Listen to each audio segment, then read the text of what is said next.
We will go ahead and get started. First off, I want to congratulate you all on your acceptance. This is an extremely competitive program, so definitely be proud of your acceptance to Nebraska Methodist College, and thank you for attending this tonight. Hopefully, we're able to cover a lot of your questions that you have, and we will have a question and answer portion here at the end. So if there's anything that comes up, just keep that in the back of your mind for when that part of the session hits here.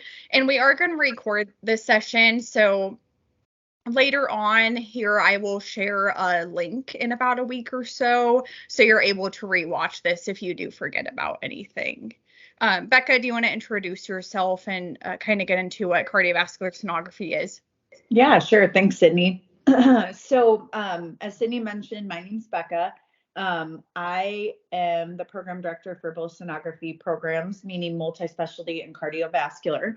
I am actually a cardiovascular sonographer by trade. So that is what I was trained in way back in 2007 was when I graduated at Nebraska Methodist College. So I actually come from the college. So I have walked in your shoes. Granted, it was a long, long time ago, but worked in the field of sonography for 16 years now, which is kind of crazy to say. Time flies. Within my time, I've mostly worked in hospital settings, and I'll talk a little bit more about that, after I introduce myself and I hear who each of you are. But hospital settings mainly. We did some outpatient, some on call. I do still work a little bit of on call, and once in a blue moon I'll do a shift at a hospital just to stay relevant so I can teach you guys the latest and greatest things that are happening. It allows me to kind of keep up and be the best instructor I can be. So not only am I a program director at the college, I'm also an instructor. I've taught the vascular side of things, and I've also taught the cardiac because I've been here for 5 years now. So I feel comfortable in both. I've also worked in education, clearly, and then I worked for the ultrasound company. So we have these beautiful ultrasound systems I'll talk about in a bit, but I actually worked for that company prior to having kids and traveled all around the country and got to teach doctors and sonographers, and that was a really cool gig that got me some travel time and a lot of neat experience. So I only share that not to talk about myself because that's like my least favorite topic, but to say, wow, like there's a lot you can do in this field and it's really, really exciting. So congratulations, like Sydney said, truly, this is a very hot program right now. All of sonography, cardiovascular included. There are people, I just was looking at an email before I got on here, telling me all the sign-on bonuses, all the positions, all the shifts that are available because they want sonographers. So right now, this is the field to be in. It's hot, and I hope that it will maintain until you guys, get through and beyond, which hopefully that's anticipation. So great field. There's so much that it can offer you, which we'll talk about here in these slides. But if it's okay with you, Sydney, I'd like everybody to just, pop their camera on, say hi, introduce themselves, and where they're from. So introduce your name, where you're from, and why you chose sonography. So I always do this and I just let people go, but I'll actually say names because it takes away the awkwardness, right? Works a little smoother. Yeah, it does. I think I learned from you, Sydney. So I'll just start on my screen. It might look a little different, but Grace, do you want to start us off? Yeah, I can start us off. Perfect. Hi, I'm Grace. I'm from Denver, Colorado. I wanted to join this program because I'm interested in cardiology. Both my parents were in cardiology, so I kind of grew up around that field. I'm super fascinated with how the heart works, and I can't wait to learn more about it. That's really cool. We were just in Colorado last week. We had spring break for a week, so we took our kids skiing. So I just cut by Denver, but yeah. We actually had a student, we'll talk about clinicals a little bit, that did their clinical rotation out in Denver. So anyway, yeah, that's really cool. So, well, I'm glad that you found our program, and we're excited to have you. So thanks for sharing. Thank you. Beth, you are next on my list. My name's Brianna. I'm just using my mom's account. Okay, yeah, pseudonym. But I'm from Omaha, Nebraska, and I was interested in it because I recently had an echocardiogram, and so I was like, oh, I want to do that. So yeah. Awesome. Yes, that is a big reason why people often choose cardio. That's some tie because we're so specialized. You either have to know someone or have had it done to really love it, or in the weirdest way, maybe multi-specialty is what you wanted, but it didn't work out that way, and you fall in love with cardiovascular. So yeah, that's awesome. Thank you for sharing. Okay. I don't know if I want to try your name because I'm terrible at it, but you're going to have to pronounce it for me. You can already you're laughing because you're like, I know it's me. So just spare me the humility, okay? Okay. So hi, my name is Atsiri Mejia. I'm from Nicaragua, and I decided to study, cardiovascular sonography because I love technology, and I also know that I want to study something about imaging in the health. So I was, searching and looking for all the careers that I can study, and I fell in love with sonography. So that's what I'm here. Awesome. Well, we're excited to have you. Yes, we are all about technology here, which we'll talk about, like literally the cutting edge, especially with cardiovascular. It's mind blowing what we're doing. So welcome. Thank you very much. Yeah. All right, Alexa, you're next on my screen. Okay, first off, I'm sorry my camera isn't working right now, but okay. My name's Alexa, and I'm from Plattsmouth, Nebraska, and I also had an echo done, and I just thought it was super interesting.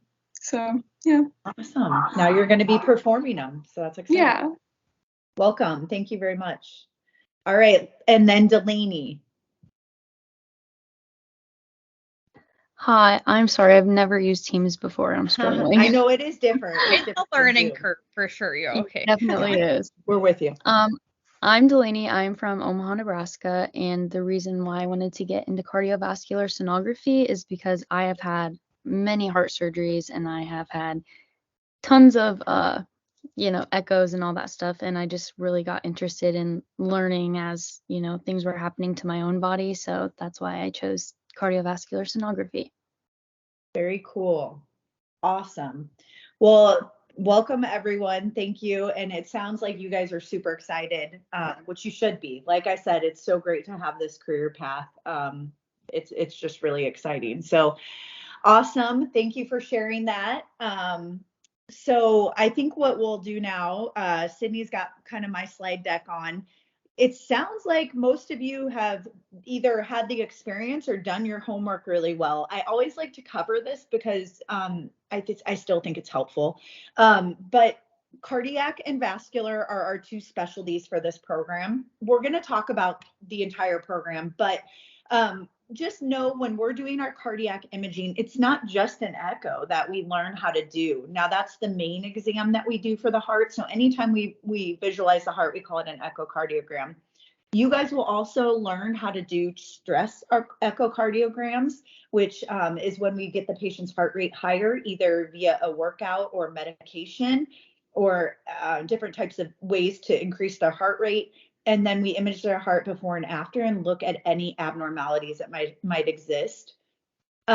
We also do transesophageal echocardiograms. So you talked about cutting edge technology, and really this is where we get to see it the most because right now 3D imaging is like part of our lives now with the heart. It is incredible. The institutions out there, many of our clinical sites even are utilizing 3D technology in the surgery room, in the OR, and you're standing there with them, running the machine while the cardiologist has an imaging probe essentially down a patient's throat with a tiny little camera right next to their heart. So it's just technology is amazing. I could talk about this for days because I'm a total nerd for it. Strain imaging, there's just so much out there. So the good news is you've picked a field that will never get boring. And if it does, I don't know how it could be. You'll have to tell me how it would be boring because the heart is incredible. You're going to see so much different pathology in your experience and really be able to impact a patient's life.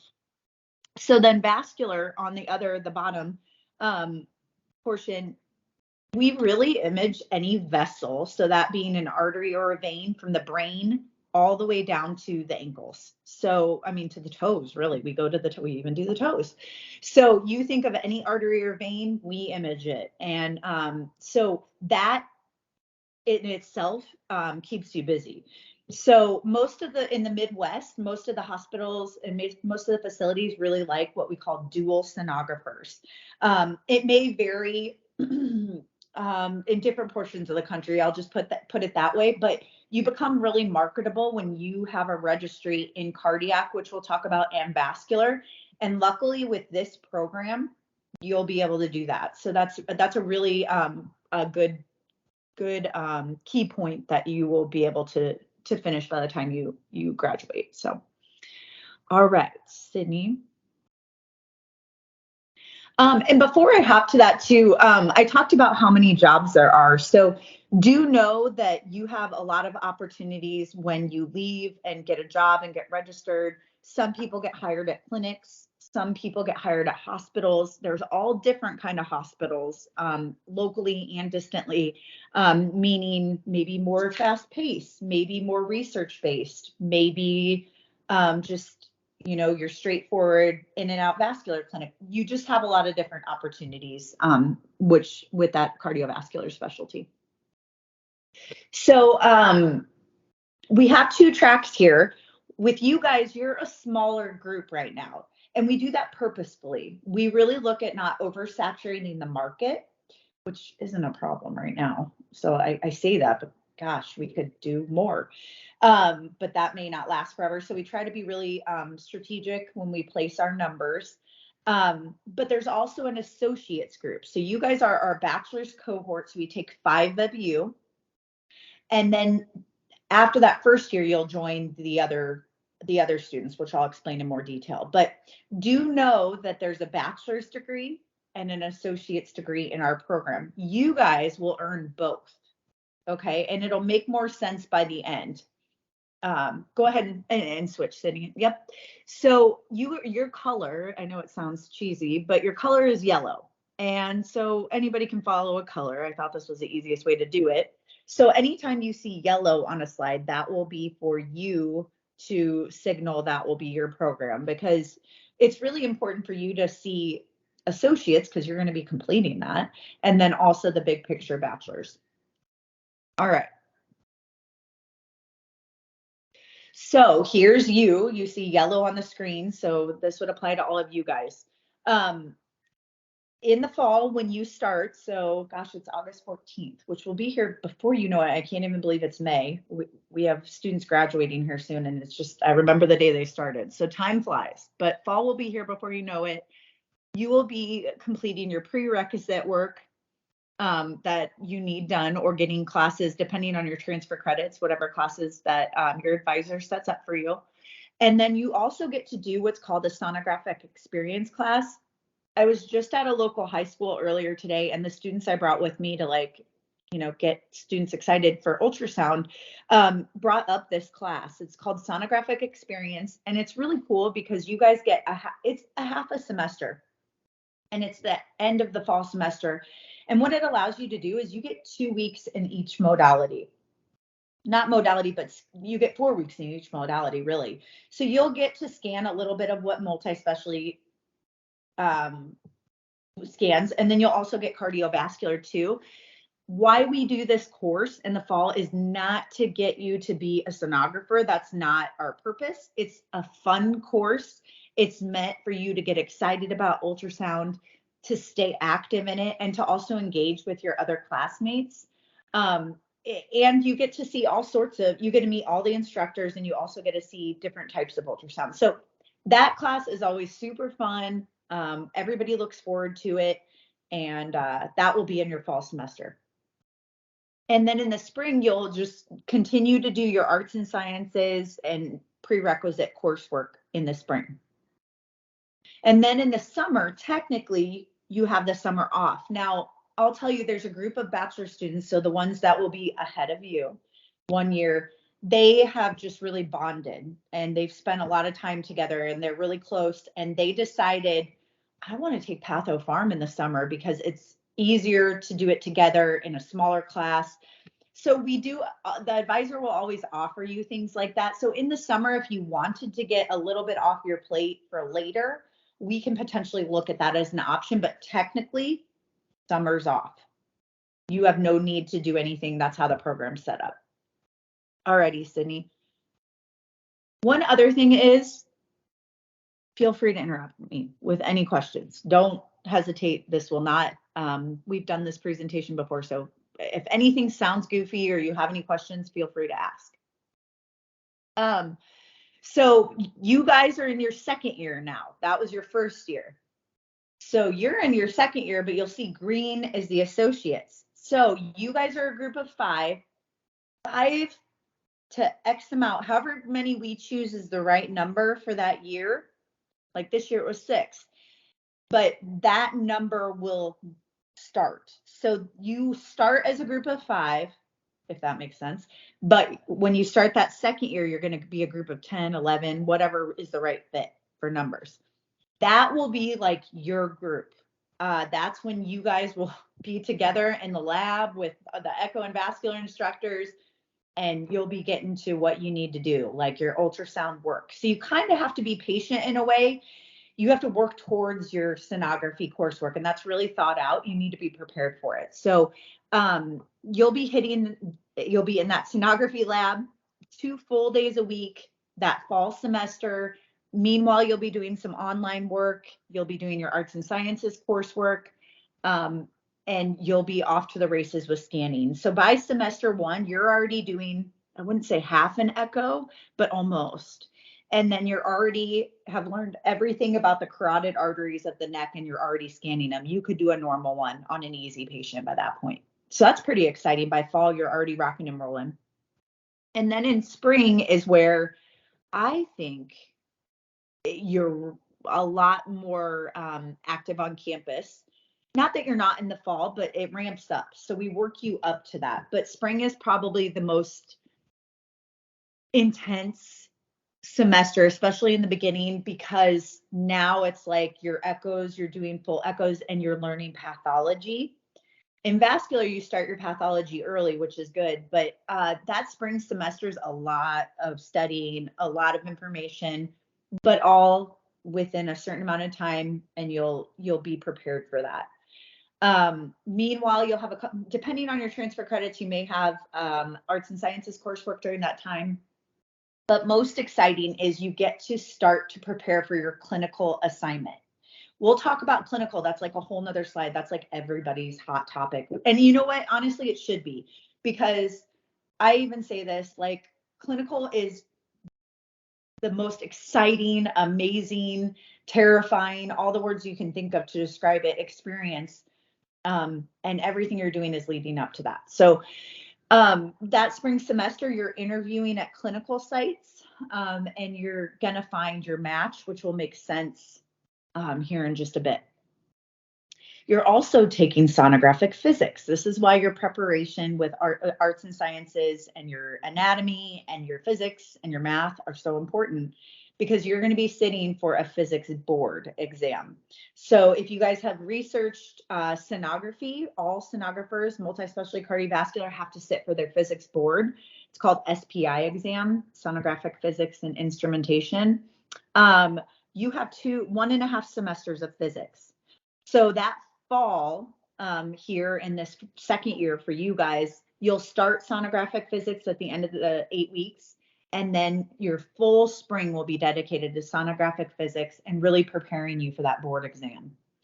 That board exam, you are required to sit. We make you do it right away, not because we're mean, well, kind of, but also because we want you to be as prepared as possible. So like if we had you wait, or you wanted to wait because you were scared to take it or for whatever reason, the further you get away from that information, it starts to leave. So we make you sit for that physics exam 30 days after you're done with the course. So I would plan for not that first summer, but the second summer, you'll be studying for boards that first month and taking your physics boards. So it's always great to get that knocked out. We have an awesome pass rate. There's always a couple that struggle with testing, but overall our physics pass rate is phenomenal. And we have a really great instructor, Stephanie Rivera, on board to help you. And then your summer, well, summer's off or over. So you guys will start clinical, which is super exciting. You will be local for this clinical rotation no matter what, because we do have some distant sites. We'll talk about that in a second. But you will be local for that rotation, regardless of where your final clinical rotation is. Summer will be here because we also train you 2 full days plus in the sonography lab. So you're doing clinical, getting an experience. We call it clinical experience, getting to see what hospitals are like, getting to watch sonographers scan, getting to back scan yourself, getting to scan on your own a little bit. So the idea of that is working you into scanning rather than throwing you at once. And students have really enjoyed that.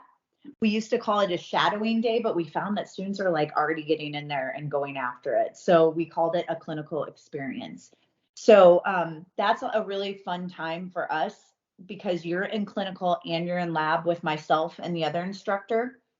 So you get to come to class and say, hey, oh my gosh, I saw this apical thrombus the other day, or I got to see, I don't know, crazy ER case or whatever. And we get to talk about it, which is really educational and fun. So summer's pretty exciting when it comes to that. And then you'll have arts and sciences coursework if you need it. If you have transfer credits, great. Just depends. So that summer is dedicated to you getting ready for your clinical preparation. All righty, Sydney. Okay, so follow me. You're on year 3 now. Your associates, people that joined you year 2, year 1 are now your year 2. You can see why this is confusing. Your associates people are their second year. So year 3, they're 2, because you spent the first year with us on campus. So on this point, you are at clinical 4 days a week, full days. It's going to feel like a job that you're paying a lot of money to go to. And that is just how you learn. And you won't feel that way. Maybe towards the end, you get a little bit of that senioritis. But to be honest, clinicals is such an amazing experience that you work so hard to get to. Like I said, for me, it's like our part of the program seems boring because clinical is so amazing and fulfilling for your education. So you'll be doing that 4 days a week in the fall, 4 days a week in the spring. And during that time, you have a couple other classes that are online. So for example, if you were to do your clinicals, those that do them out of town, just log in online. We have a couple classes that meet synchronously on your day off, which is usually a Wednesday, but we can make it any day, usually if our site works with it. But it's your time to work on the course when you need to. So the program is set up for you to essentially be on campus until this fall semester. And then if you're out of town, you don't need to be back until graduation if you're going to walk, which most people do. So I think that's pretty great about our program and has been a really big pro. So that is the same for fall. You have like a month off, winter break. It'll be like your last break of your life without having to take PTO is always what I joke with students. And then you come back in the spring and you finish that semester. So that semester is big time for you guys. And that is because you are still going to graduate with all your associates classmates at that May graduation. So like this, it's on Cinco de Mayo this year. It's on May 5th. So even if you're a bachelor's student, you're still graduating with that associate's degree, which always sounds confusing to people. But that means that during this spring semester, you're going to be looking for jobs and you're going to be sitting for your board exam. So we require that you take one of your 2 specialty board exams. So that's either your cardiac or your vascular exam, because you'll be specialized, remember, in echo or cardiac, and then vascular as well. You'll be eligible to sit for both of those with this program. So right now, you guys, it's March.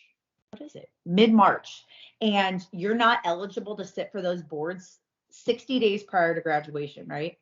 So I had a student at March 6th, she was eligible. She's already passed her first board exam.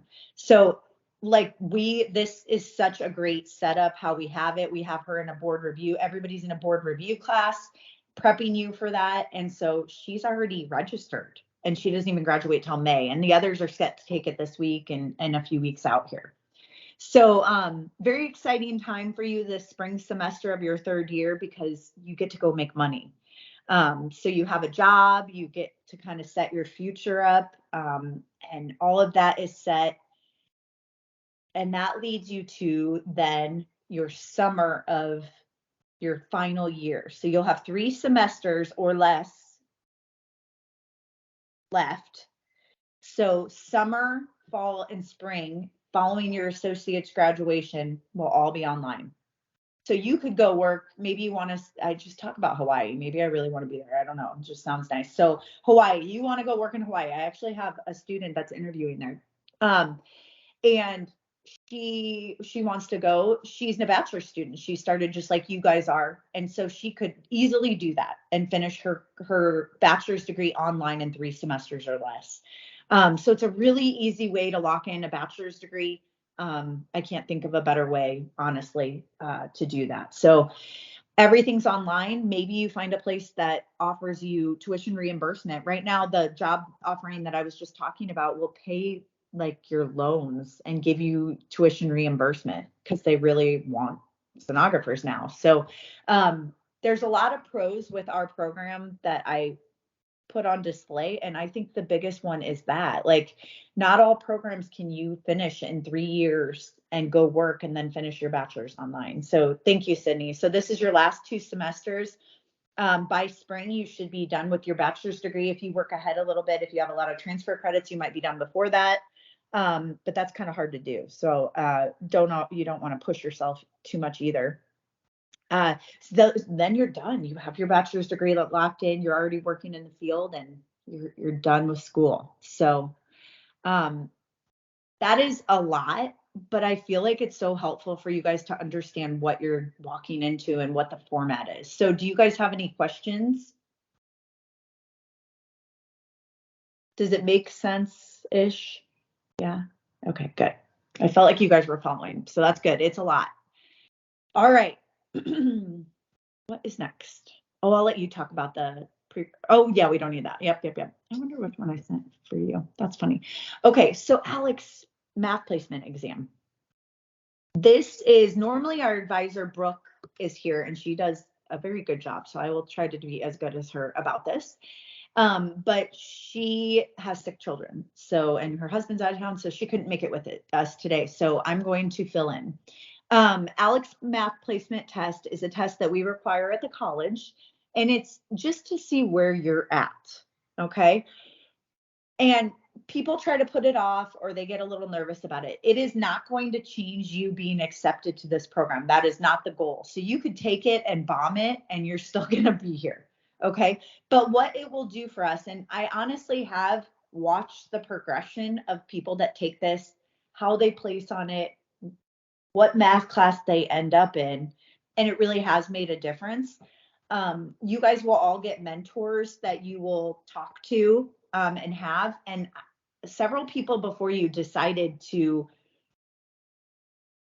they didn't test as well as they wanted to, and so they had to make the decision of, well, do they try it and then potentially maybe not do as well, or do they start at maybe a lower math level? And that's really what this test is about. It's seeing where you're at. It's a way for Methodist not to put you in any bind, but to actually support you and make sure you start at a level that you'll succeed in. So it's all about your success. Neil Voker is the gentleman who will be sending you communication, and it comes out usually around April. And I encourage you, especially as first year bachelor students, to do this as soon as possible. So what will happen is Neil Voker will have your emails. We'll send you out an email saying, hey, Alex placement test. And so you will have the opportunity to sign up for it. So you need to complete it by the time the semester starts. But I will tell you, I would do it sooner rather than later, because let's say you are like one of those students and you place lower. I don't know, and we have to change your math class. We want to make sure we have that schedule well set for you and there's a place for you and all of that. So I encourage you, heavily encourage you. It makes things work smoother for you and everyone else if you take that as soon as possible. Now, when you purchase this Alex placement, it's a $25 fee. And I did not check if that increased this year. So don't quote me on that. I should have checked. But it's around that price line. You will get 5 exams with it. So at least 2 to 3 of those need to be saved for your proctored exams. But what I would tell you, and I would ask Neil for sure, but I know that at least 2, if not 3, can be utilized for practice. So you would set time, like Beth, let's say that you knew you had to take this test. So you set study time. I would set time just to go through those practice exams, because what students have told me that have been in your shoes, boy, the practice exam is a lot like the proctored exam. So it helps you prepare and study and learn and maybe refresh what is in the back of your brain that you had maybe a little while ago. So that's what I would say. So look for that communication, and we can get you any assistance. But Neil Vokers, he's like knows everything about this. So look for his email. Okay, so this is also what Brooke will be doing. So we are going to, Brooke Clements is her name, and she's your advisor. You will be hearing from her. Ooh, what did she say? April? March? Yes, I believe late April, beginning of, or late March, beginning of April. Okay, yep. She will be reaching out to you about registration, which is so great. Like, you will already know your schedule like any day now. Really, it's getting there. So Brooke Clements does a great job. She will make sure that you get all the coursework she needs. I used to do advising, and she is phenomenal at what she does. She has a great history, and her role really is beyond just advising you for classes. She can help you with every resource at the college, just getting you the support you need. Maybe you need emotional support. Maybe you need time management support. I mean, there's so many different things that the college offers that she can hook you up with. So, and Brooke and I and Sydney work very, very close together. So we're always on the same page. She'll utilize the advising sheet. Here, your degree audit is that top portion, and you will see that that is what you'll utilize. She'll be utilizing that in meetings that she sets up with you. And you'll basically have like a green checklist. Red X means you haven't done the class. That just ensures that you're getting all the classes you need, and it's like a little check off list for you. So by the time you graduate, you should have all greens and good to go. The last thing on this that I want to point out is your course formats. This, I feel like we're a little different in some senses because we do a few different formats of courses here. So hybrid means that you will be on campus and online. So like sonography, I feel like technically we're just on campus. But in my mind, if I were to describe it, I would also say hybrid but I feel like my dean would say that's wrong, but that's okay. I'll explain. So hybrid to me means that we do cover some material, but you're going to be scanning a lot. And so you will have your own work to do outside of class as well. I mean, you'll have that support. So be prepared for like a dual role when it comes to sonography. Because it's so much that you will be doing your own online work as well, in addition to the lab. So that's why I call it hybrid. Synchronous, we do have synchronous classes for sonography. Our physics instructor is in Georgia. She just moved, but it's okay because she meets with you synchronously. So there is good that comes out of that. You can be at home and maybe leaving your job or however it works. It adds some flexibility to your schedule. However, Stephanie takes no mercy when she involves you in her class. So like you feel like you're on an in-class setting because she's always calling on people and making sure they're active in their roles. So she does a great job at that. So you will have some synchronous classes. Asynchronous is when you have no meeting time. So it's 100% online. The instructor opens it every week or opens the whole class, and you know what you need to do and truck through that. I would say that's getting less and less now that COVID has passed us. I dare say it. And we have a lot more face-to-face interaction, or at least some sort of, synchronous portion, or at least face-to-face on campus. However, there are arts and sciences classes that allow the option. If you like on campus, you can do that, or they have a asynchronous version where you can do online, which is really nice for people because we all come from different needs and backgrounds. So I feel like Methodist College really gives you a lot of opportunities to do just online classes too. Okay. Can you explain a little, like if a student gets placed in one of the distance sites, kind of how those classes will work for them? Yeah, totally. So when I get, and like I mentioned, so let's say you get placed, because I'm talking about Hawaii, and you go to Hawaii, you can synchronously, like I said, there's a couple classes that are synchronous. For example, we have a class for the second years that are getting ready to graduate that are in clinical 4 days a week. That Wednesday, there's 5 classes out of the semester that we do in person. So the people that are here at local sites, like at your Methodist, Fremont, wherever, they come in person because we're with multi-specialty for that class too. But the distance ones, we always cater to them. So like, you would have people in class, but you guys would be on too if you were distant. So we always make sure there's a distant option because of our distant clinical sites that we have. So it's very flexible and we work with that, which is nice. Here is our sonography lab. Okay, so you can see our bays here. These are only 3. We have 5 brand new systems. We have Philips Affinity systems. That means nothing to you right now, I'm guessing, but they are beautiful. Majority, I want to say like 90% of our clinical sites use these systems, like the more robust version. We don't have like the nicest, we have a very, very nice system, but the hospital settings have really robust because they're scanning patients day in and day out. But it's a very easy transition from these systems to your hospital setting. And so that's why we went with these systems. We have a beautiful lab. I hope you guys can see it if you haven't already, but it's a little bank vault. I call it little, but it's actually pretty big. But that door is a bank door because it used to be a bank, which is kind of a fun fact. The door does not close that I know of, and nor do I try. But we also have a portable machine in that back room.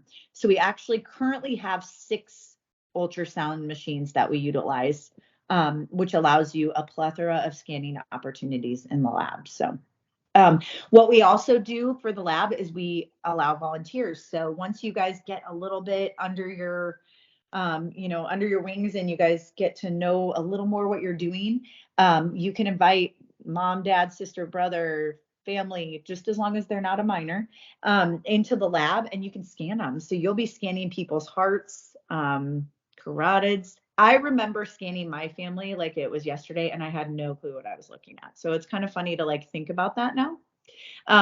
But it's fun to show. We had a mom come in. It makes me laugh. I wasn't there, but it really makes me laugh. Her daughter was in your shoes, so she did the bachelor's program, but she's year 2.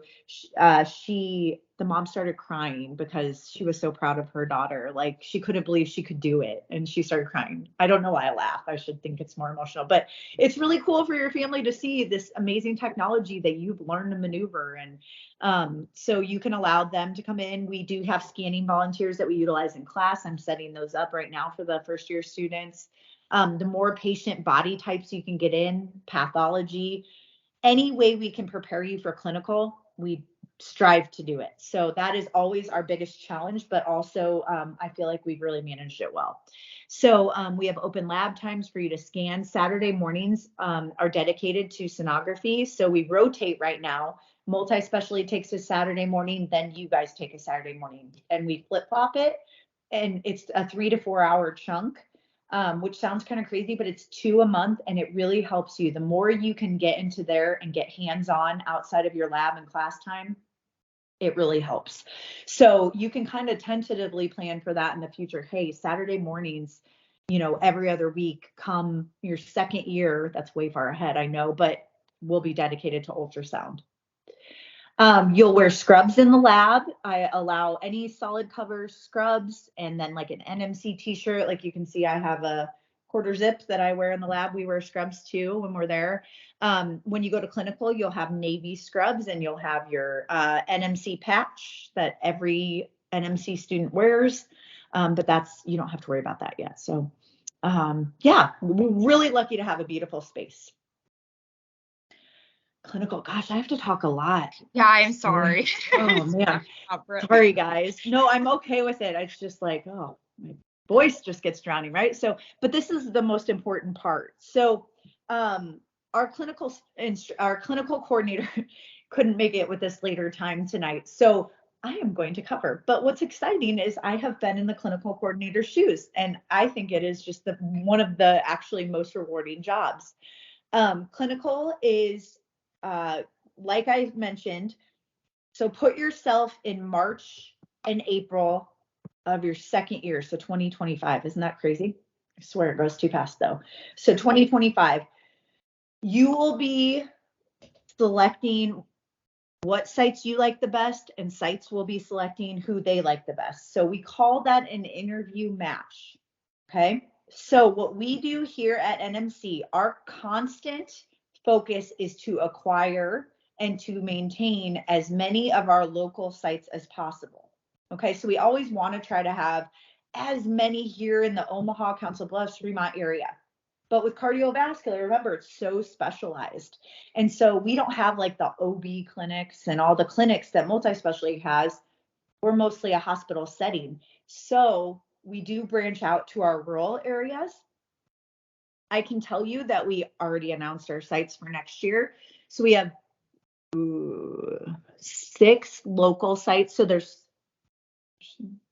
9 students right now. 6 will be staying local and 3 will be going distant. So you can see it's like there's more opportunity local but distant. So our distant sites, saying that right? We have Kearney, Grand Island, and Sioux City, Iowa. I'm not saying that will be what your guys' opportunities are. I'm not saying that at all.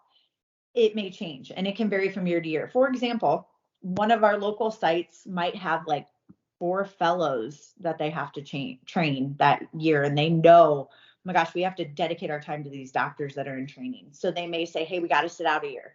So it will vary. But I will tell you that that is what we do. We have great clinical relationships. We've had them for years and years and years. And so that's what we try to do. Now, if you are interested in a distant site, in my opinion, this is the program for you, because what we've done with students in the past, and especially if they know they want to be at a place, so like Colorado, I'll just throw that out. We had a student that was from Omaha, but she had family in Colorado, and who doesn't want to be by the mountains? So she did her bachelor's, her first 2 years here, 3 years here, 2 years here. And then that last final year, she found her own site.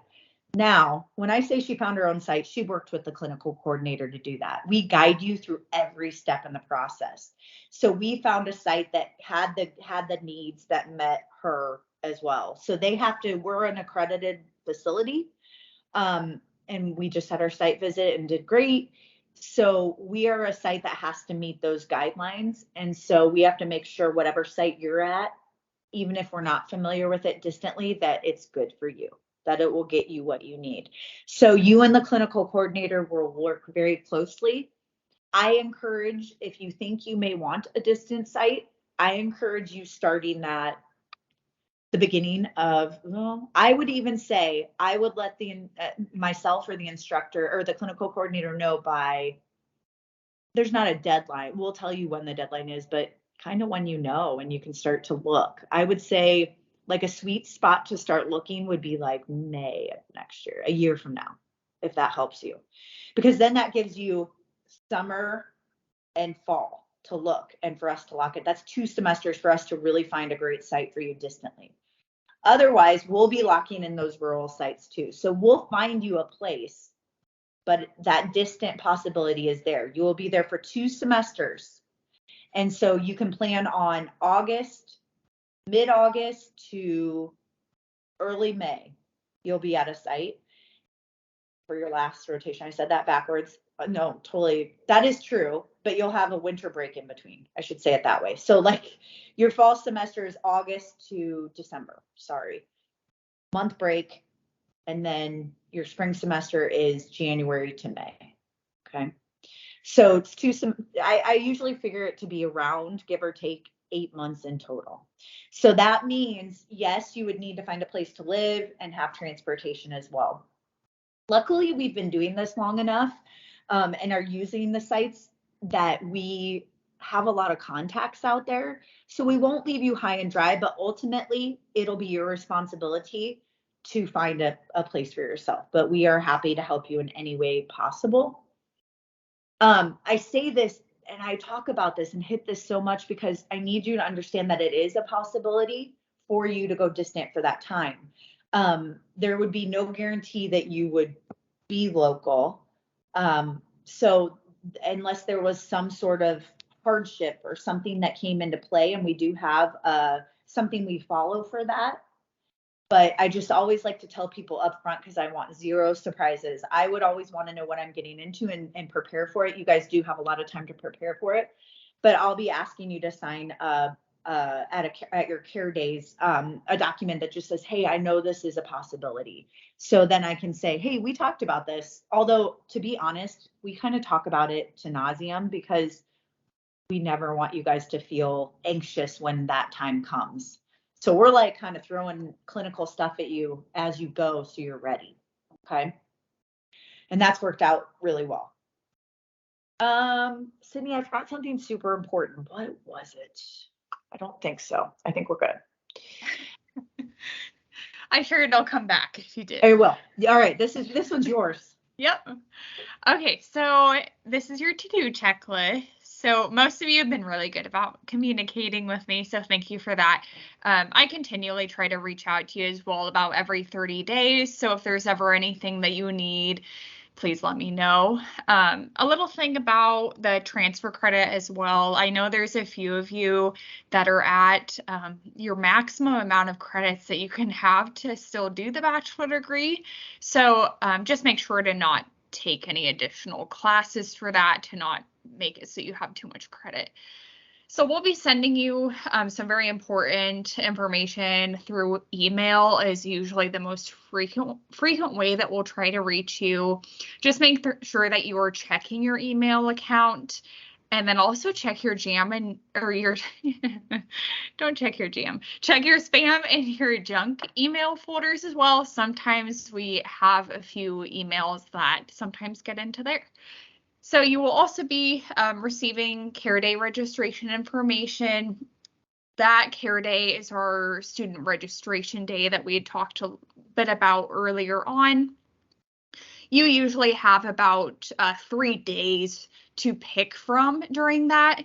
As soon as you see that registration come through here around the end of March, beginning of April, definitely make sure to register early because some of those dates do fill quite early on. Brooke Clements will be your academic advisor for this program. She's great, definitely a good communicator too, so she will reach out to you via email to register you for classes and discuss what your schedule will kind of look like for this coming fall. If you are currently in any prerequisite courses or general education courses that you think might transfer in, even if you're not sure, please just make sure to send us an updated transcript to the admissions email that you send there. A few of you are still in high school, so once you graduate, also make sure to just ask your guidance counselor to send an updated transcript so we're able to see that you officially graduated. But the only way that we know to apply any college credit for you is if we do have those updated transcripts. And orientation, that will be on August 11th. We don't quite have a time yet for that student orientation, but what we'll do at that is just take care of any last minute details like your student ID badge, parking pass, little stuff like that, and also hit any last minute questions that you have too. We also have some contact information here, so let's see, Becca, myself, Lisa Johnson, who is our TRIO advisor. If you haven't heard of TRIO, they are a great resource here on campus for anyone who might be a first generation student, anyone who is low income, and there's a couple other ways that you can qualify for that as well. But what TRIO does is they just provide extra support, extra activities for you to do on campus just to help you be successful in the program itself. And then Brooke Clements, who I just mentioned, who will be your advisor. So if you want to, feel free to take a picture of this or screenshot, but I'm also recording this and we'll get you a YouTube link to watch later on too. I'm sure some of you have some questions after all that information. Perhaps you're overloaded at this point. That's totally okay too. You can reach out to us at any time with questions, but feel free to unmute yourself, type in the Q&A chat if you want to do that with any questions that you might have.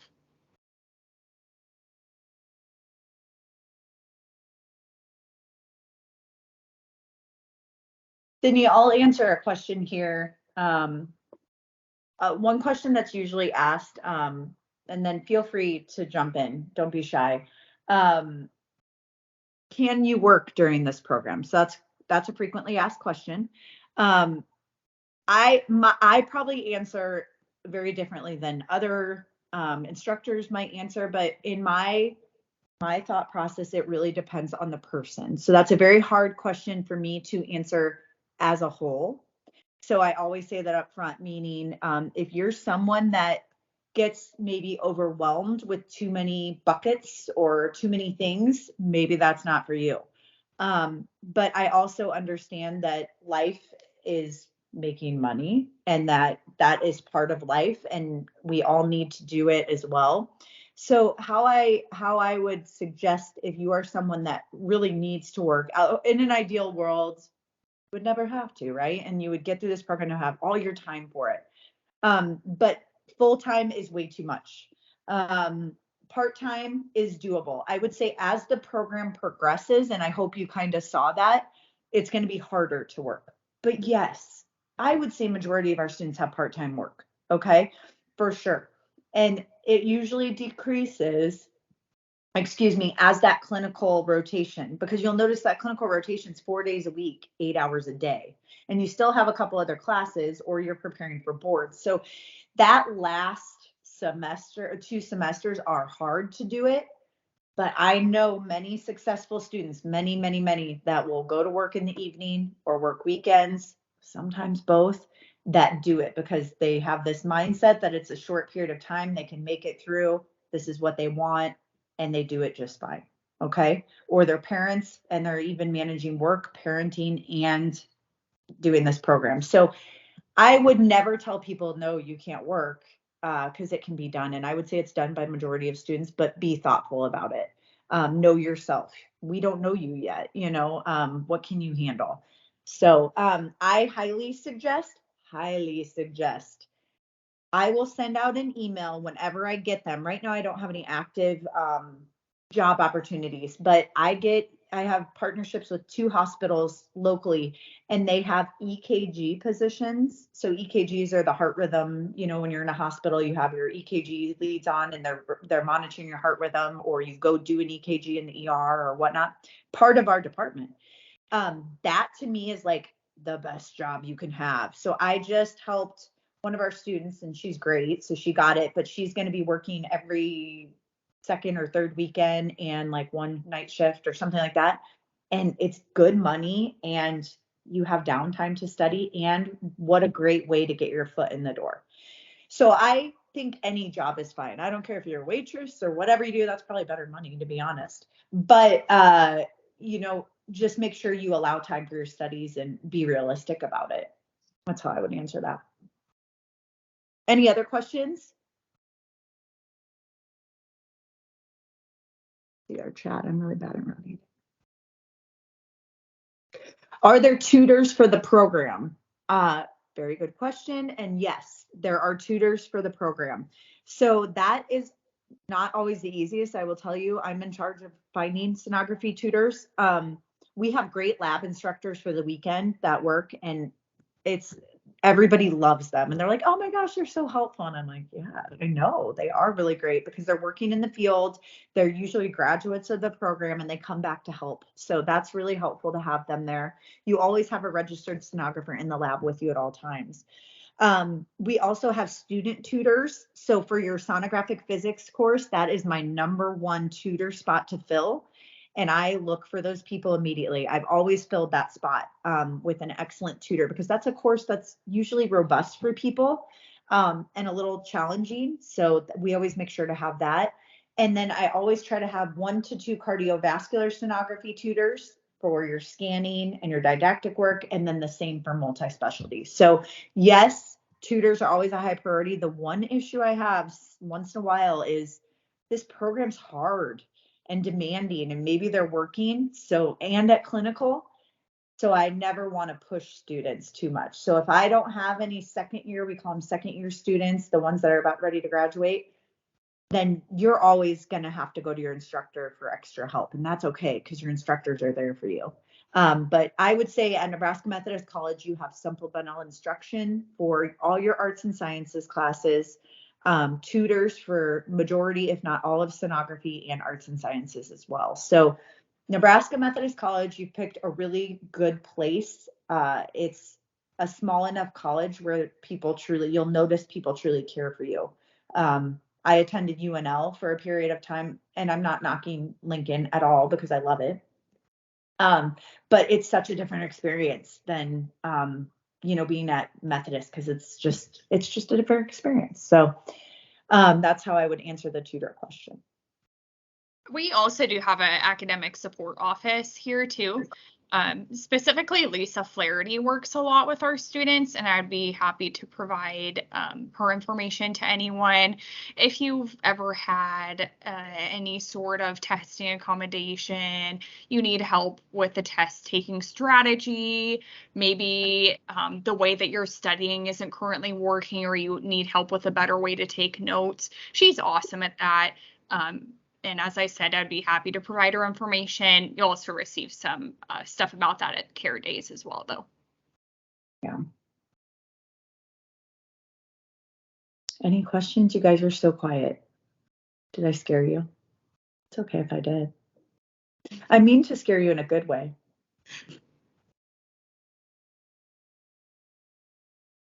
Well, it's super exciting. You guys have made it into this career field. Obviously I'm biased, but it's just so cool. I wish I had our current students on this call because like I said, I was just with 4 of them at a high school and it was so fun to watch because they are in love with it. And yeah, so they would speak way better than I would about it, but you'll have them as mentors. You'll get to meet all of them. And I feel so lucky to have them as students because they're just great people. So look forward to having that support as well. Okay, if anyone else have questions, we'll go ahead and end the session today. Thank you so much for everyone attending. I know you had to take a good chunk out of your day to come here. I will get the recording posted to YouTube and let you know when that's ready. And congratulations again on your acceptance. Bye, everybody. Thanks for coming.